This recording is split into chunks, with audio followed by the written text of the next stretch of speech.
வணக்கம் பக்தர்களே. இன்று நாம் உலகப்புகழ் பெற்ற திருச்செந்தூர் முருகன் கோயிலின் மறைந்து போன ஒரு மிகப்பெரிய மர்மத்தை தெரிந்து கொள்ளப் போகிறோம். இந்த வீடியோ முடியும் வரை பாருங்க. கடலுக்கு கீழே செல்லும் பாதாள குகை எப்படி இருக்கிறது. அதில் இருக்கும் இனிப்பு தீர்த்தம் எப்படி என்ற எல்லா ரகசியங்களையும் இப்போவே தெரிந்து கொள்ளுங்கள். திருச்செந்தூர் கோயில் முருகப்பெருமான் ஆறுபடை வீடுகளில் இரண்டாவது. பொதுவாக முருகன் மலைகளில் தங்கியிருப்பார். ஆனால் திருச்செந்தூர் மட்டும் கடலோரத்தில்.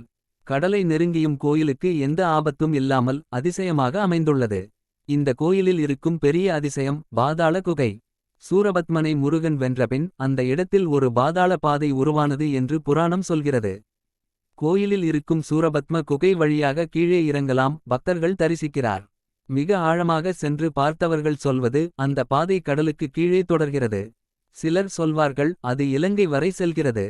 அது உண்மையா? யாரும் முழுமையாக பயணம் செய்ய முடியவில்லை. கடல் அருகே இருக்கும் இந்த குகையில் இனிப்பு தீர்த்தம். கடல் நீர் உப்பாக இருக்கும். ஆனால் பாதாள குகையில் கிடைக்கும் தீர்த்தம் சுத்தமான குடிநீர் போல இனிப்பாக இருக்கும். பக்தர்கள் அந்த தீர்த்தத்தை அர்ச்சிக்க சாப்பிட கொண்டு போய் வீட்டில் தரிசிக்கிறார்கள். இந்த பாதாள குகையும் இனிப்பு தீர்த்தமும் முருகப்பெருமானின் தெய்வீக சக்திக்குச் சான்று. பக்தர்களுக்கு தோன்றும் நம்பிக்கை இதெல்லாம் சகஜமல்ல. முருகப்பெருமான் தனது அருளால் இந்த தீர்த்தத்தை பாதாளத்தில் இருந்து அருளுகிறார். பக்தர்களே, இந்த மர்மம் பற்றி உங்களுக்கே என்ன உணர்வு? கீழே கமெண்ட் பண்ணி உங்கள் அனுபவத்தை சொல்லுங்க. இந்த வீடியோவை லைக் பண்ணுங்க, பகிரங்க, மறக்காமல் சப்ஸ்கிரைப் பண்ணுங்க. திருச்செந்தூரில் நாமும் போய் தரிசிக்க எல்லாம் நல்லது நடக்க எல்லாம் முருகப்பெருமான் அருள் புரியட்டும். வேல் முருகா. ஓம் சரவணபவா.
Jagana